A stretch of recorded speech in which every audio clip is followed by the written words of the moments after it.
자,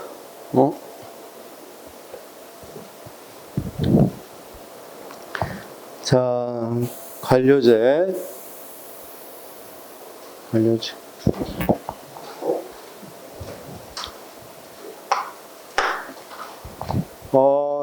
이 30페이지 보면 관료제 있죠. 관료제 보면 거기 페버의 이념형 관료제에서 관료제 있고, 그래서 자, 관료제 어떤 거, 거기 특징, 그 다음 관료제의 어떤 거, 역기능, 그 다음 관료제의 대안으로서, 자, 관료제의 역기능 속에는 거기 비판들이 들어있습니다. 관료제에 대한 비판이 쭉 있고 나서 뒤에 보면 어떻게 되어 있어요? 탈관료제 이렇게 나와 있죠. 즉 관료제에 대한 대안, 이런 식으로 나와 있단 말이에요. 그렇죠? 크게 보면 세 가지예요. 크게 보면 세 가지. 대안은 굉장히 많죠. 사실은 대안은 많은데 시험에는 그렇게 많이 나오지는 않아요. 매트리스 조직이나 이런 거 몇 개만 나오는 거니까 좀 같이 보고, 뒤에 이제 사실은 대안인데 45페이지 보면 자, 학습 조직 같은 경우도 나오죠. 학습 조직도 대안입니다. 대안. 학습 조직도 일종의 대안. 거기 정보화 사회 조직 있죠. 정보화 사회 조직도 일종의 어떤 것에 해당된다? 대안에 해당된다. 그렇죠?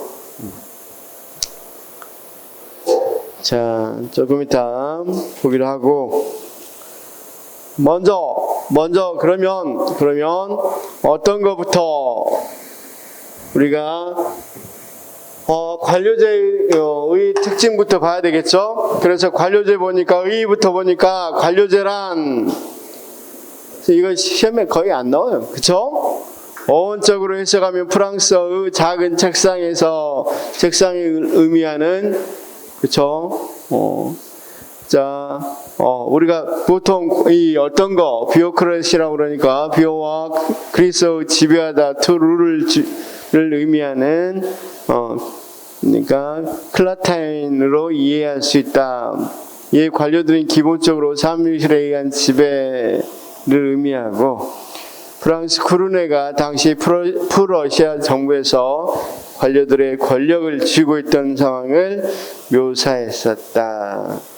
16년 국가에서 7급에서 나온 건데, 그 정도 딱 한 번 나올 정도니까, 그리고 이런 걸 틀리게 나오지는 않아요. 틀리게 내지는 않아요.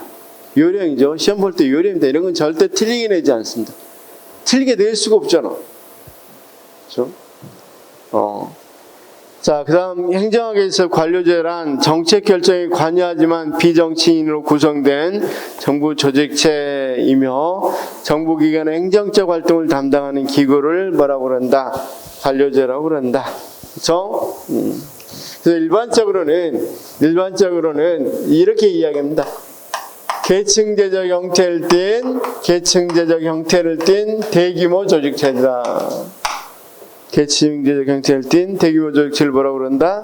관료제라고 그런다. 행정학 말고 일반적으로는. 그러면 계층제적 형태를 띤 대규모 조직체다. 그러면 거의 모든 조직이 관료제적 특징을 가져야 하는 거죠. 우리가 물론 회사도 여러 가지지만 우리가 삼성과도 계층제적 형태를 띄어야 안 띄어요? 사장, 부사장 다 있죠? 그다음 대규모 조직체죠. 군대 계층제적 형태 띄어야 안 띄어요? 당연히 일단 연대장, 대대장, 중대장 쭉 띄잖아. 그래서 이렇게 생각하시면 돼. 우리가 산업사회를 거쳐온 모든 조직체들은 거의 대부분 어떤 성질을 가지고 있다? 관료제적 성질을 가지고 있다. 그렇죠? 그래서 많은 대안들이 이야기하지만 이걸 완전히 뛰어넘는 대안이 있느냐, 이것에 대해서 아직도 회의적이다. 그러면 자, 거기 의 보니까 배번은 권위를 세 가지 유형으로 나눈다고 그랬죠. 전통적, 카리스마적, 법적 권위로 나누고 권위의 유형에 따라서 이념형으로 서의 관료제 모형을 제시했다. 보통 이념형이라는 건 세상에 존재하지 않지만, 그렇죠? 이론적으로 존재하는 걸 말하는데, 자, 자기는 그렇게 말했지만 일반적으로 많이 존재는 하고 있습니다.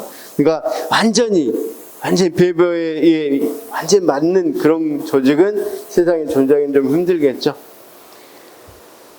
자, 그다음 그 모형에서도 그러면 관료제는 어떤 권위에 입각한 것이다. 근대 관료제는 특히 합법적, 합리적 지배, 합법적, 합리적 권위입니다. 자, 관료제의 특징, 이것도 시험에 굉장히 많이 나와요. 관료제의 특징.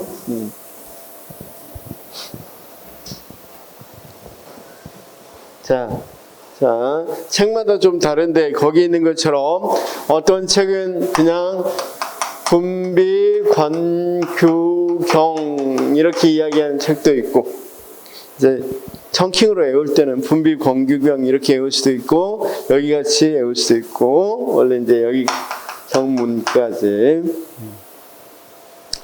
자, 그러면 거기 이제 거기 나온 거에다 조금 더 추가한 건데, 거기 나온 건 기출문제 나온 것만 주로 쭉 뽑아봤습니다. 자, 먼저 뭘 강조한다? 규정과 규칙을 강조한다. 규정과 규칙. 아까 이야기했었죠. 자, 우리가 지금도 관료제적 경향이 굉장히 많이 남아있다고 그랬죠. 자, 우리 시청 가보면 어때? 시청 가보면. 규정과 규칙 굉장히 강조하죠. 그쵸? 좀 해줘도 될 것 같은데, 규정이 없다고 그러죠. 어떤 거면, 좀 해줘라 그러면 규정이 없다고 그러죠. 왜 안 되냐 그러면 그런 규정 없다 그러고. 그러니까 모두 다 규정과 규칙. 우리 쌤들이 공무원이 되시면 제일 챙기는 게 뭡니까?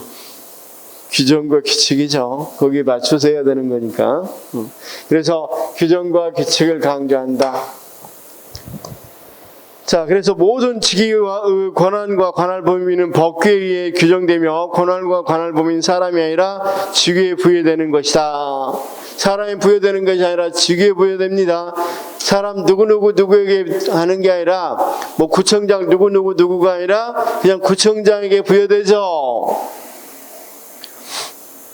그래서 규정과 규칙으로 하기 때문에 장점은 예측 가능성, 신뢰성을 확보할 수 있겠죠. 규정만 보고도 이렇게 해주겠다 이런 건 예측할 수 있겠죠.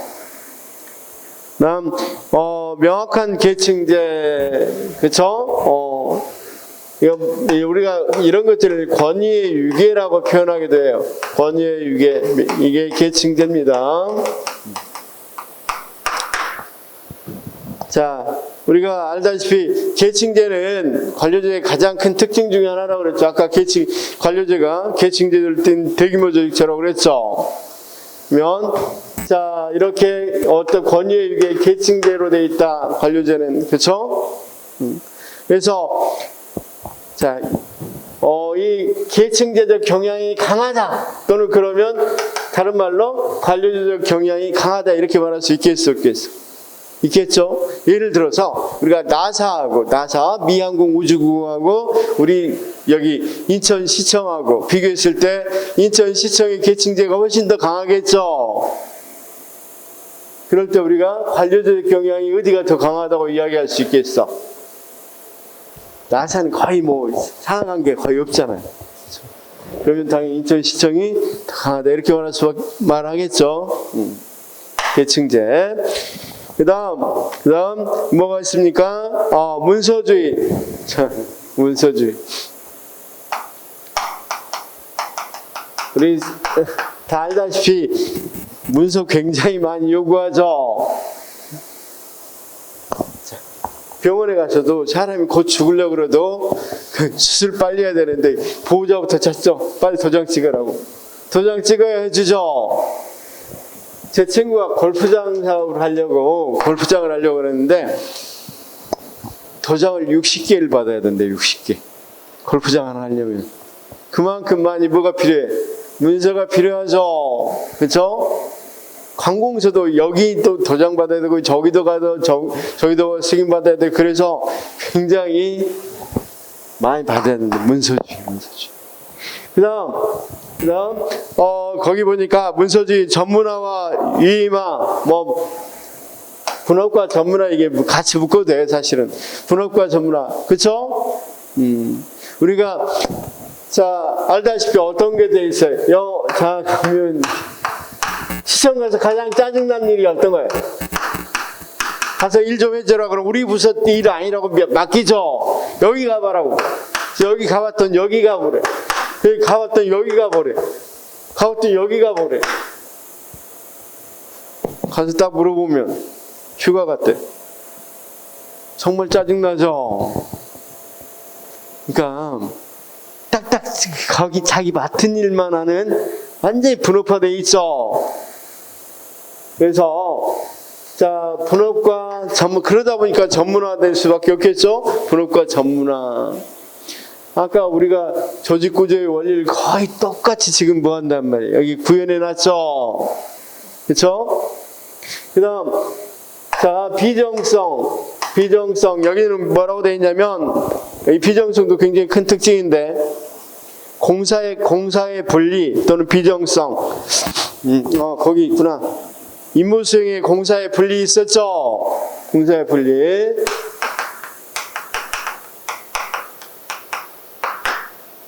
공적인 것과 사적인 걸 분리한단 말이에요. 계층제의 또 가장 큰 특징 중에 하나죠.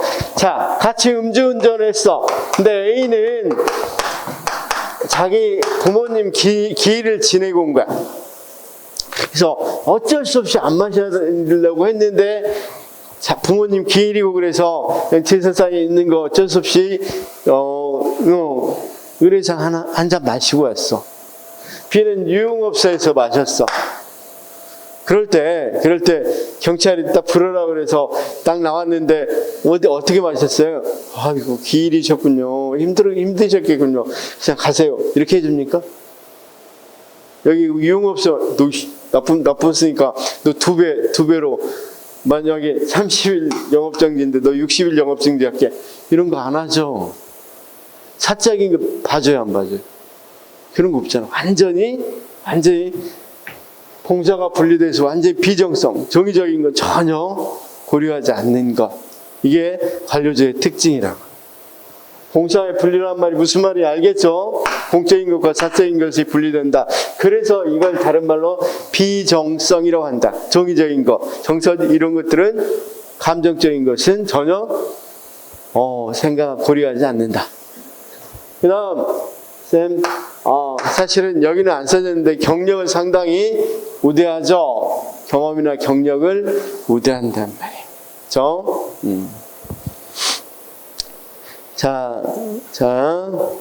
그래서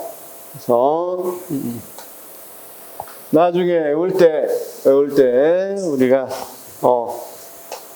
대표적인 관료제가 시청이라고 그랬으니까 시청에 갔는데 뭐였단 말이에요? 분해서 비가 왔죠. 비가 왔는데 권규경이가 뭐 하고 갔어? 화장하고 갔는데 비가 오니까 분비가 됐겠죠. 넘어가겠습니다. 그냥. 그래서 자, 일단 나중에 말을 만들어서 외우도록 하겠습니다. 자, 그래서 분비, 권규, 경문 이 정도까지만 외워두시면 좋겠습니다. 이건 무엇에 해당된다? 특징에 해당된다. 특징. 자, 쌤 다시요. 특징은 뭐라고요? 분비, 권규, 경문. 그쵸?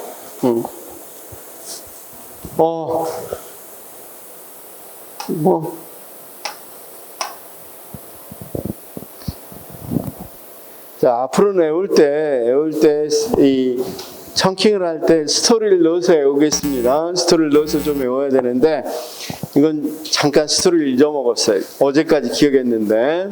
그래서 어쨌든 분비권규경문 이렇게 일단 외워봅시다. 분비권규경문 이렇게 외워보시고, 그 다음 근대 관료제에 대한 실천 차원에서 효과. 그러다 보니까 자본주의 정신, 기계적 능률 하나는 끝내주겠죠. 그래서 산업화 단계의 사회에서 관료제의 계서적 구조란 말은 계층제적 구조를 말합니다.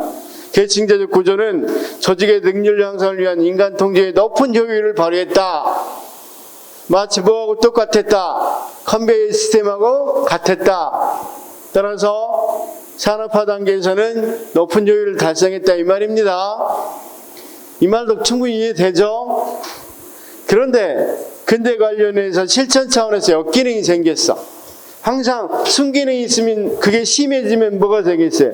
역기능이 나올 수밖에 없겠죠. 그래서 자, 먼저 어떤 거? 인간적 측면의 성장을 저해했다.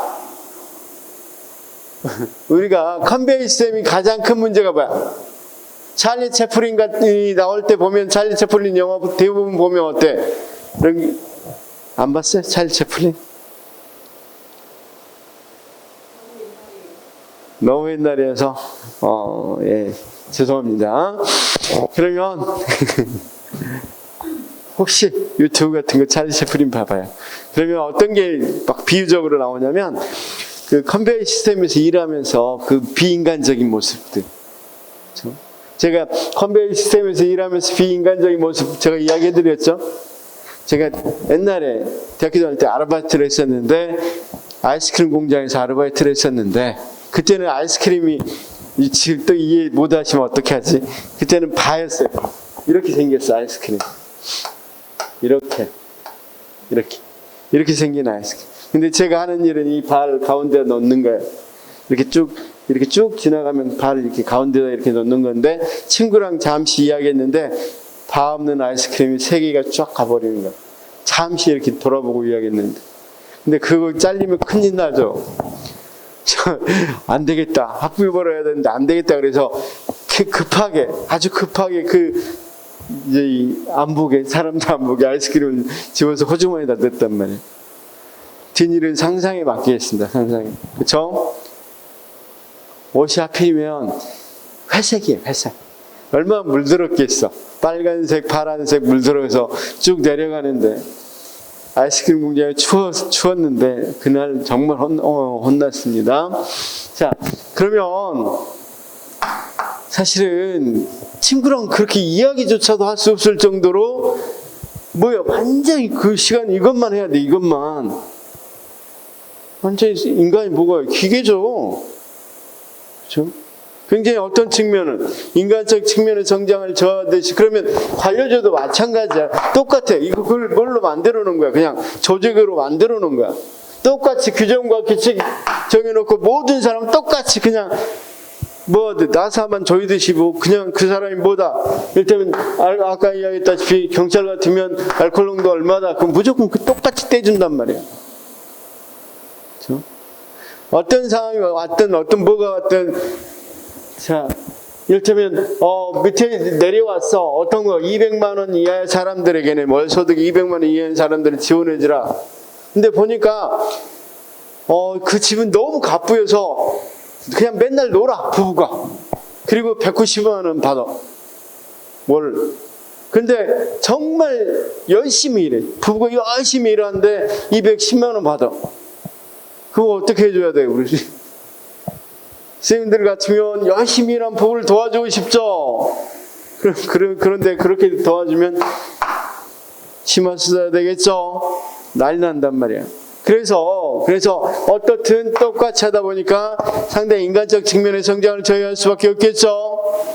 그 다음 법규 만능주의. 아까 규정과 규칙을 강조하니까 다른 거 필요 없어. 법규가 최고야, 최고. 모든 걸 법규대로 하는 거, 법규 만능주의. 그 다음 목표 대치를 뭐라고도 부른다? 동조 과잉이라고도 부른다. 그쵸? 자, 그래서 목표보다는 뭘 강조한다? 수단이나 절차를 강조한다는 거죠. 자,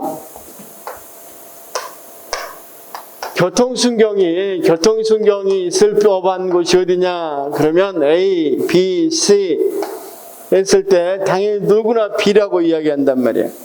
우리가 속도 측정하는 목적이 뭡니까? 교통의 안전을 지키기 위한 거란 말이에요. 그러려면 여기 나와서 속도 측정을 해줘야 운전자들이 교통 있다 그래서 뭐 하겠어? 속도를 줄여서 안전하게 갈 수 있겠죠. 근데 여기 숲을 속에 숨어서 된단 말이야. 그러면 이미 이 사람은 안 보이니까 과속하게 되면 이미 사고 나겠죠. 결국은 속도 측정하는 게 수단이고 교통안전이 목적인데 뭐 하려고 해요, 이 사람들은? 속도만, 건수만 많이 잡으려고 한단 말이에요. 이런 걸 뭐라고 그런다? 목표 전도라고 이야기하고 동조 과잉이라고 이야기한다. 머튼이라는 사회학자가 동조 과잉이라고 이야기합니다. 그 다음 훈련된 무능. 자, 한 가지 지식 또는 기술에 관해서 훈련받고 기존 규칙을 준수하도록 길들여진 경우 변동된 새로운 조건에 적응하지 못한단 말이에요. 그러니까 너무 경직적이단 말이에요. 변화에 대해서는 잘 적응할 수 있어 없어? 못하는 걸 뭐라고 부른다? 훈련된 무능이라고 그런다. 법문 용례 레드 테이프인데 미국은 공문서에다가 이렇게 빨갛게 테이프를 붙이나 봐요. 그러니까 미국도 관료제잖아. 그래서 미국도 캐비넷을 딱 열어보면 빨간 테이프가 쫙 있는 거야. 아까 이 골프장 하나 지려고 그러니까 60개 도장 필요하다고 그랬죠. 문서 그만큼 문서가 쌓이게 되면 어때요? 한 사람이 60개 문서가 필요하면 골프장 10개 정도면 600개 문서가 있어야 되잖아. 그러니까 캐비넷에는 뭐가 있겠어? 쭉 문서만 있겠죠. 이걸 레드 테이프라고 그러고 형식주의예요. 그 다음 될 수 있으면 뭐 한다? 무사 안일하려고 하고 변동에 대해서 저항하려고 한다. 현실에 안 좋아. 새로운 거 하면 안 된다니까. 그러면 뭐 해야 돼? 걸리거나 심할서 써야 되겠죠.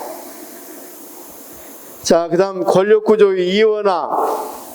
자, 상사의 결사적 권한과 부하의 전문적 능력이 이원화돼서 갈등과 조직 내 비효율을 유발하게 된다.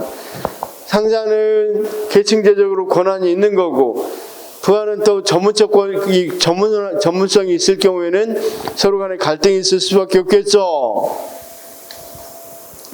자, 그 다음 권위주의 형태가 조장되고 특히 장기적으로 갈수록 권위주의 형태가 되겠죠. 내 말 안 들어? 뭐 이런 것들이 권위주의 형태의 대표적인, 우리가 소위 말하는 꼰대 문화, 이런 게 권위주의 형태의 대표적인 거죠. 그 다음 무리한 세력 평창. 나중에 이건 조금 보겠습니다. 자, 할거주의. 아까 대표적인 게 어떤 거였어? 분업화가 잘 되니까 제가 시청에 가보면 이 부서로 가라 이렇게 나온다 그랬죠? 이거지. 그 다음 관료를 무능화하는 승진제도. 자, 거기 보니까 관료제의 규모가 커지면 승진의 기회가 확대되고 무능한 사람이 높은 자리를 차지하는 것을 뭐라고 한다? 피터의 원리. 그쵸? 피터의 원리는 무능한 사람이 뭐 하는 거? 높은 지위까지 올라가는 걸 뭐라고 그런다? 피터의 원리라고 그럽니다. 자, 그래서 자, 넘기면 여기까지가 어떤 거? 관료제 지금 여기 지금 특징하고 역기능했습니다. 역기능 중에서도 지금 일반적인 역기능 있고 이제 학자들이 한 이야기들이 여기 나옵니다. 학자들. 자, 우리 시험에는 이 국어 시험에는 크게 나오지는 않는 부분입니다. 그래도 한 번 정도만 알아두시면 되는데, 자, 블라우라는 사람은 어디서 비롯됐대요? 관료제가. 이를테면 아까 동조과잉이라든가 의식주의. 아까 동조과잉은 목표 전도로 설명했죠. 의식주의는 레드테이프로 설명했죠. 이런 것들은 자, 조직 내 사회관계의 불안정성에서 비롯된다. 그래서 불안정감을 때문에 일어난다는 사람이 블라우하고 톰슨입니다. 그 밑에 보니까 톰슨도 불안정감이라는 개념으로 있다고 돼 있죠. 자, 우리가 아까 비정성이라는 이야기했었죠. 우리가 정의적인 거 없는 거, 그런 것들은, 자, 머튼은 비정성에서 찾았고, 비정성에서 찾았습니다. 자, 이런 것들은 문제를 좀 풀어보면 금방 알 수 있어요. 나중에 이 청킹으로 외우는 방법을 이야기해 드리겠습니다. 자, 셀드닉 같은 경우는 무슨 말이냐면, 자, 뭐라고 되어 있습니까? 환경이 변하면 자기가 조직이 변화하려고 하는 게 아니라 적응적으로 흡수해버려. 이를테면, 자, 그냥 편하게. 지금 어때요? 검찰하고 경찰 이렇게 분리돼서 수사권이 경찰에 많이 넘어가니까, 이를테면 이 법무법인 같은 경우 자체가 뭐 변화를 좀 하려고 해야 되는데, 그런 게 아니라 자체가 어떤 구조를 변화시키기보다는 그럼 이제 경찰 고위직을 뭐 하면 되겠네, 그냥 들여오면 되겠네, 경찰 고위직을 뭐 고문으로라든가 뭐 이런 식으로 직원으로 채용하면 되겠네, 이런 게 적응적 흡수해버려. 자기가 그 시대에 맞게 변하려고 하는 게 아니라 그냥 적당히 거기에 해당되는 사람만 받아들여서 하는 것들을 우리가 적응적 흡수라고 그래요. 그래서 거기 뭐라고 되어 있습니까? 환경 외부 위협 요인으로 내부로 흡수해서 환경 요구를 무마시키는 것. 이런 것들을 뭐라고 그런다? 적응적 흡수라고 그런다. 셀즈닉이 그런 말 했다는 것 정도만 알아두시면 되겠습니다. 그 밑에 뭐 피터의 원리, 그로저 이런 것들은 지금 문제 풀면서 좀 외워두시면 되는 거니까 크게 염려할 필요 없습니다. 문제는 많이 나오지 않습니다. 이건. 그렇죠? 그리고 구급시험에는 거의 안 나오는 경향이 있으니까 구급시험은 이런 학자들 문제로 내드리는 거의 내는 경우는 없습니다. 그리고 이 학자로 해서 틀리게 낸 지문은 거의 못 봤어요. 나중에 시험 보는 요령을 좀 이야기해 드리겠지만, 자, 그 다음 발전행정론에서의 관료제 비판, 신행정학에서의 관료제 비판. 물론 한번 읽어볼 가치는 있지만 자, 시험 문제는 안 나온다는 거, 안 나왔다는 거.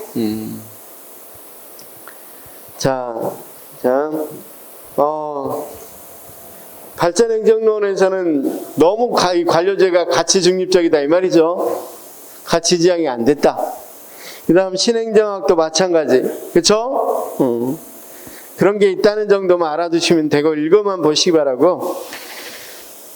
조직경제학적 입장에서 비판, 그렇죠? 거기 시장 실패론이니까 조직경제학, 조직경제학에서 이 비판을 보면 이제 그러니까 공공관리론에서 비판인데, 자, 쉽게 말해서 이 사람들은 거래 비용 때문에 뒤에 설명합니다. 이거 시험에는 안 나오니까 넘어가도 되는데, 거래 비용 때문에 어떤 것보다는 거기 유형 조직보다는 M형 조직이 좋다. 기능별 조직보다는 사업별 조직이 좋다. 자, 선생님 기능별 조직이 뭔지 한번 설명해 봅시다. 아까 어땠어? 부서와 어떻게 한다고 그랬어? 부서는 같은 업무는 같은 업무끼리 묶으니까 제조는 제조, 판매는 판매, 이런 식으로 설계는 설계, 이렇게 한다고 그랬죠. 이런 걸 기능부서로 한다는 거야. 그런데 그런 것보다는 M형 조직이라고 그래서 뭐다?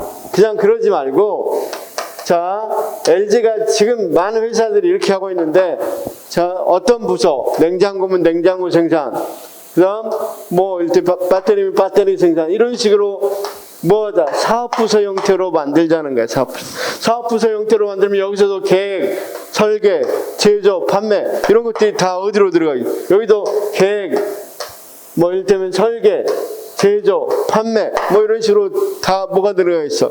이렇게 겹쳐서 들어가긴 하지만 사업조직 형태로 이렇게 만들자는 거야. 옛날에는 어떻게 하는 거? 만약에 제조면, 웬만한 설계면 모든 회사 내 모든 설계를 여기서 담당해. 여기는 만약에 모든 제조를 여기서 담당해. 이렇게 하면 이렇게 하는 것보다는 이런 사업부 형태로 하는 것이 훨씬 거래 비용을 줄일 수 있다고 생각한단 말이에요. 조금 이따가 하겠습니다. 조금 이따가 대안으로 나옵니다. 대안으로. 자, 비판 이론에서 관점. 비판 이론은 당연히 비판 이론가들은 관료제가 인간을 뭐한다? 너무 구속한다. 그래서 관료제에서 벗어나야 된다. 인간 해방을 주장하는 거죠. 그렇죠? 이 부분도 시험에 안 나옵니다. 그래서 여기까지는 크게 볼 필요는 없습니다. 자, 그러면 탈관료제 전까지만 한번 관료제에 대해서 문제를 풀어보도록 하겠습니다. 탈관료제 전까지만. 자, 2페이지 오늘 나눠드린 거 2페이지.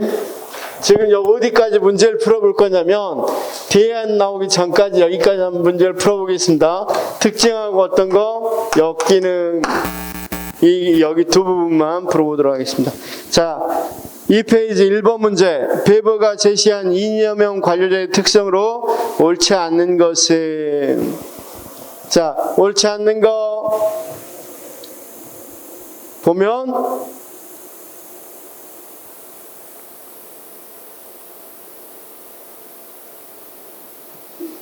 우리가 아까 권위는 세 가지로 나눴지만 베버는 합법적 권위를 이야기한다 그랬죠. 카리스마적 권위가 아니라. 그렇죠?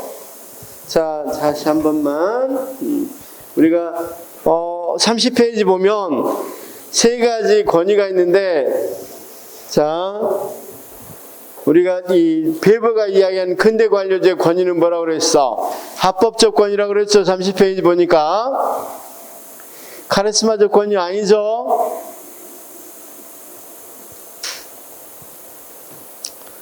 그 다음 2번 문제.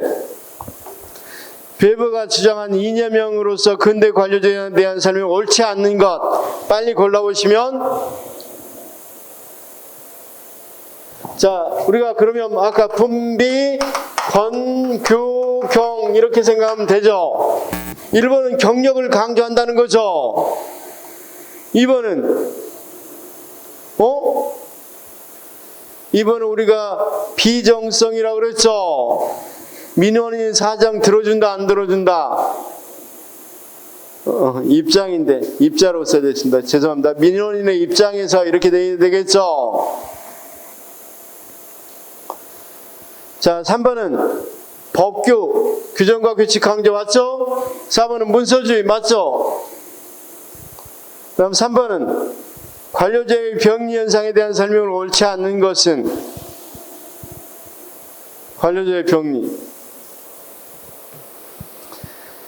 수단으로 간주되던 규칙 준수가 목적이 되는 파킨슨의 법칙. 자, 파킨슨의 법칙은 뭐라고 그랬어? 파킨슨의 법칙은 어떤 법칙이 파킨슨의 법칙이야? 업무류 양과 상관없이 뭐가 늘어나는 거? 부하들이 늘어나는 걸 파킨슨의 법칙이라고 그러죠. 자, 2번 조직 내 대인 관계에 대한 비인격성이 초래하는 조직 내 인간성 상실. 3번 새로운 결정을 하지 않고 설레에 따르거나 상권의 지혜에 영합하는 무사 안일주의. 4번 고도로 전문화되고 분화된 업무 구성에 기인하는 훈련된 무능. 그쵸? 이런 거 다 아까 병리현상이었었죠. 그런데 1번은 어떻게 바뀌어야 돼? 수단으로 간주되던 규칙 준수가 목적이 되는 동조 과잉 또는 목표 전도 이렇게 바꿔야 되겠죠. 파킨슨의 법칙이 아니잖아요. 파킨슨의 법칙은 업무와 상관없이 뭐가 늘어난다, 부하가 늘어난다 이런 거였죠. 4번은 쌤 4번 문제 한번 봅시다. 관료제의 병리현상 설명을 옳지 않는 것은, 자, 쌤 골라보면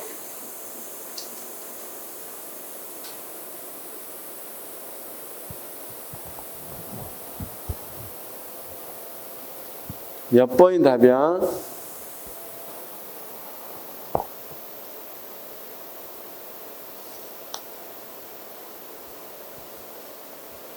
몇 번? 쌤 4번이죠. 비정의성을 저해하는 게 아니라 비정의성을 더 촉진하죠. 우리가 비정성을 더 촉진하는 거죠. 법규와 절차를 강조하게 되면 우리가 비정성을 촉진한다. 이렇게 이야기될 수 있어야 된다. 쌤, 대강 어떤 내용인지는 대강 알겠죠? 그래서 자, 일단 어떤 내용인지 분명히 알았으면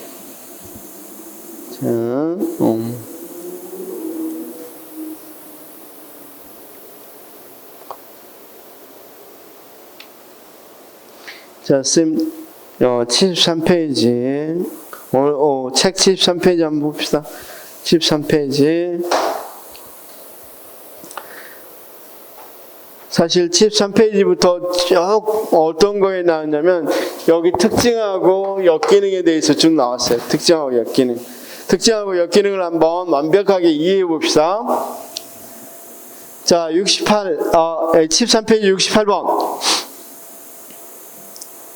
자, 베버가 주장했던 이념형 관료제의 특징은 78번입니다. 지도자 개인의 카리스마가 아니라 성문화된 법령이 조직 내 권위의 원천이 된다. 카리스마적 권위가 아니라 합법적 권위, 맞죠?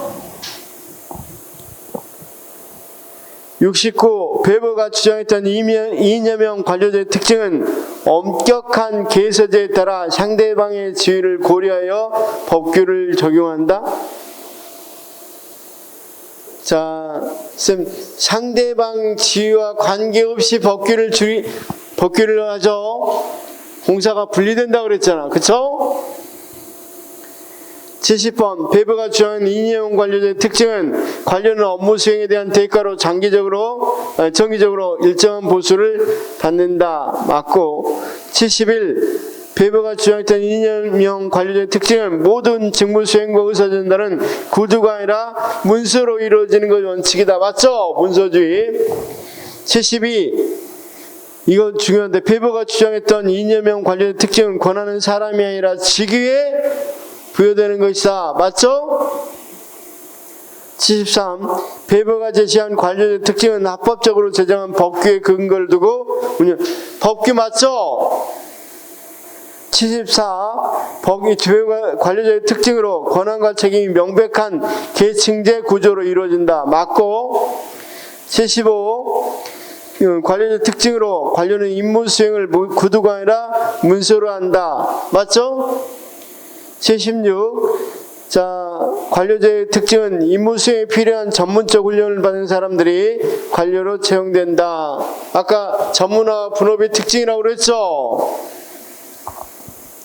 77. 베버가 제시한 관료제의 특징으로 임무 수행은 인격성과 비함성이 중시된다. 말이 안 되죠? 아까 인격성이 아니라 비인격성, 비정성이라고 그랬죠? 그 다음 당연히 비합리적이면 안 되죠. 아까 합리성과 합법성이 입각에 있다고 그랬죠. 자, 78번은 문서주의, 전문성, 카리스마적 권위, 상명하복 중 베버가 제시한 이념형 관료제의 특성으로 옳지 않는 것은 카리스마적 권위이다. 맞죠? 79. 관료제의 부정적 형태에서 과잉 동조는 주권자인 국민의 의사를 지나치게 과대 해석해서 절대화하는 형태이다. 말이 안 되죠? 과잉 동조는 뭐라 그랬어? 목표와 수단이 전도되는 걸 말한다고 그랬죠? 80번. 관료제의 부정적 형태에서 목표 전도 현상은 조직의 실질적인 목표 달성보다는 수단적 가치인 규정 준수를 더 중시한 형태이다. 맞고. 81. 관료의 형식주의는 번거롭고 까다로운 규제 절차를 지나치게 강조해서 국민의 불편을 가중시킨다. 그렇죠. 아까 레드테이프 쓸데없이 많은 도장 필요하다고 그랬죠. 문서. 82. 할거주의는 전문성에 따른 분업 구조에 의해서 다른 기관과 횡적인 업무 협조나 조정을 어렵게 한다. 맞죠? 83. 자, 근대 관료제에 대한 설명. 관료는 계급과 근무 연회에 따라 정해진 금전적 보수를 받는다. 아까 경력을 중시한다고 그랬죠. 따라서 이 근대 관료제가 지향하는 보수, 그러면 우리가 연공급이라고 할 수 있겠죠. 그렇죠? 그래서 무엇에 따라 주는 거, 근무 연한이라든가 근무 연한에 따라 주는 거. 84. 내부가 주장한 이념으로서 근대 관료제에 대한 설명을. 관료는 객관적 중립적 입장보다는 민원인 입장에서 아니라고 그랬죠. 베버가 주장한 이념형으로서 근대 관료제에 대한 설명으로 모든 직위와 권한과 관할 범위는 법규에 의해서 규정된다. 맞죠? 베버가 주장한 이념형으로서 근대 관료제에 대한 설명으로 관료 업무는 수행은 문서에 의한다. 선생님 봐봐. 계속 같은 지문이 반복되죠. 여기 지금 이 두 가지 뒤에도 굉장히 많은데, 뒤에도 거의 많이 있는데, 이것들 전부 다가 무엇에서 관계된가? 특정하고 역기능이 관계된 문제란 말이에요. 네? 그래서 자, 선생님 거기 한번 보시면 87, 88. 자, 그러면 87번. 문서주의는 형식주의와 본문용례가 되고 전문화는 훈련된 문헌과 할거주의가 나오고, 비정성은 뭐라 그랬어? 주관적이고 재량적.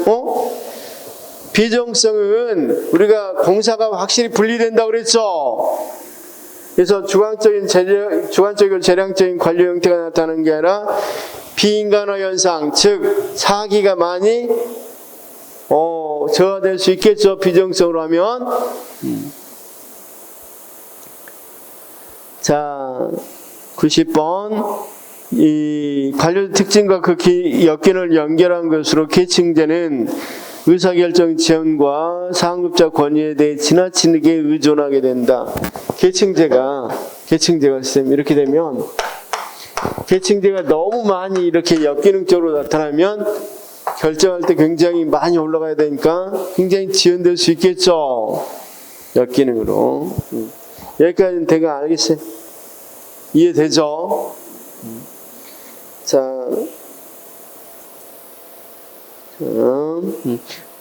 어디까지가 계속 그게 나왔냐면 91번부터 또 쪽이 있어서 몇 번까지 하면 127번까지 계속해서 뭐가 나왔었어요?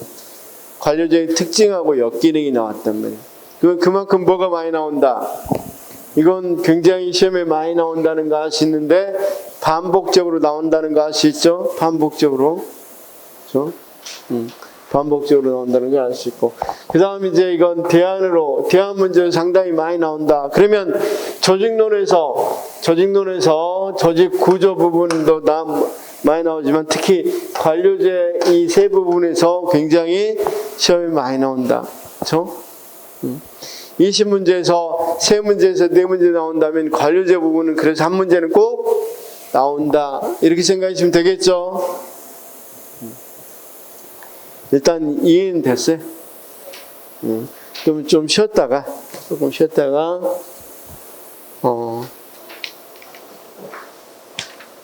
이 관료제에 대한 부분도 하고 문제를 또 풀어보도록 하죠. 혹시 질문이 있어요? 질문?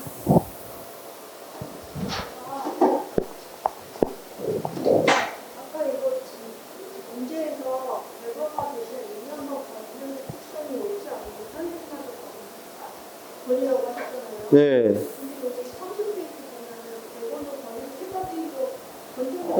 세 가지로 나누고, 세 가지 중에서 전통적 카레스가 듣고 있는 옛날부터 있어 왔고, 자기가 주장하는 이념적 관료제는 합법적 권위에 입각한 관료제다. 이렇게 이야기해요.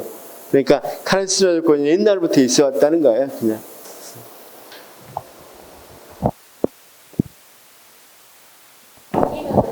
예, 병리현상은 역기능을 말합니다. 같은 말입니다. 병리 현상이나 엮이는.